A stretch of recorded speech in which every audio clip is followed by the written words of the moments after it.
My name is Nusrat Mohammed, and as we mark International Women's Day, and being today a very important day in both the girl child and the women around the world, I want to give my story in relation to mental health and mental illnesses. As a young girl, my parents were divorced, and as they were going through the divorces, and if I put it in perspective of a cultural setup, and a young coast girl, psychological well-being of a child is usually not put into consideration when parents are going through divorces. So as a young girl, how I went through that it was affecting me in ways that the adults around me did not understand. And to quench the pain that I was feeling within and mentally, I used to slit myself. And it used to give me much more satisfaction and the healing of the pain that I was feeling. It actually covers up. I wanted to feel more pain so I can cover the pain that I was already feeling. These are things a 16-year-old girl will not sit with you and tell you. These are things, if a 12-year-old girl approaches you and tells you, you will tell her, "Can you stop this nonsense, please? What is this?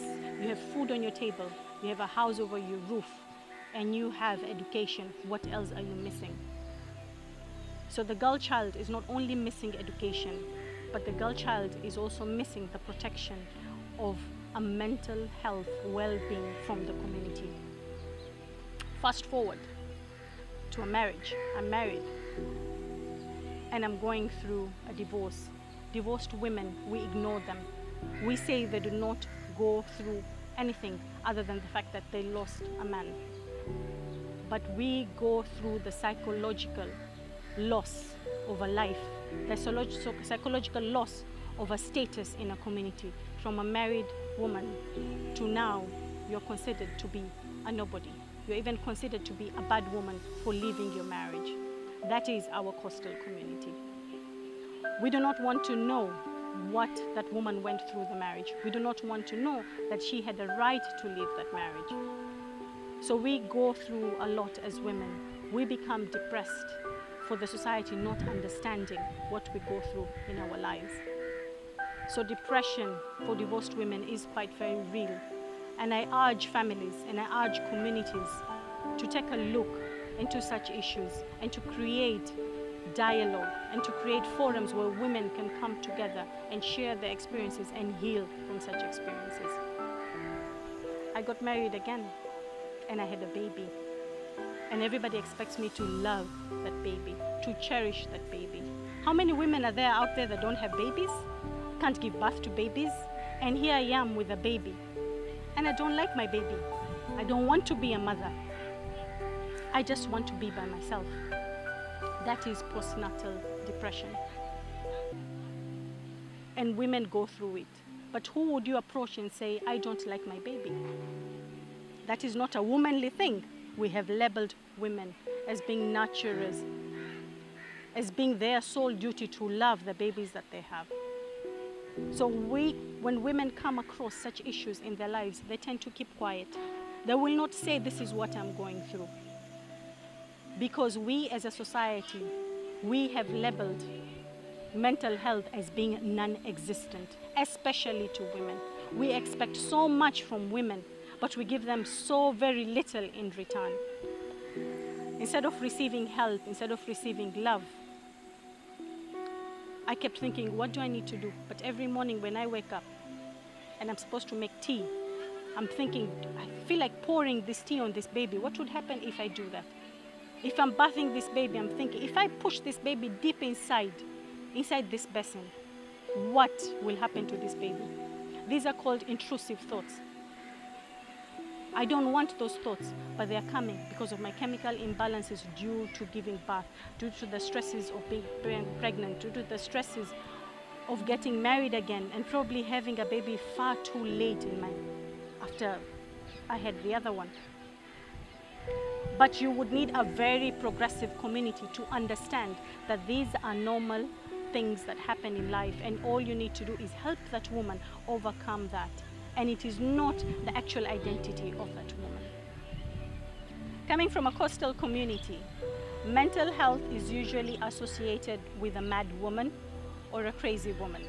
It is not a medical perspective or in a spiritual perspective. It is also in relation to spiritual beings, in relation to genes. That's what we connect the coast with when it comes to mental health. A woman suffering from postpartum depression after giving birth, they will not speak out because they cannot say, I hate my child, or I dislike being a mother, because that is not in our culture. A mother, you're supposed to love your child no matter what.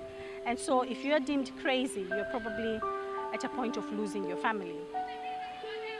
So when I speak about women at the coast, I'm speaking about years and generations of being the lesser gender in our communities, of not being able to raise our voices up because of religious boundaries, and I'll say so-called religious boundaries, and because of our cultural boundaries, where the woman doesn't speak up.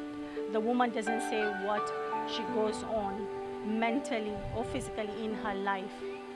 She is never having a voice to say that this is what is happening to me and I need to seek help.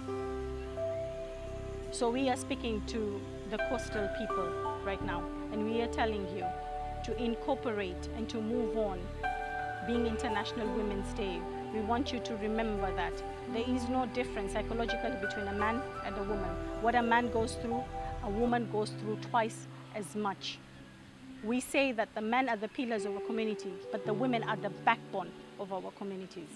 And we need to make sure that backbone is strong enough to sustain the rest of the community. Mental health has really affected the youth, especially the youth, and it has really made them feel like they cannot go on with life.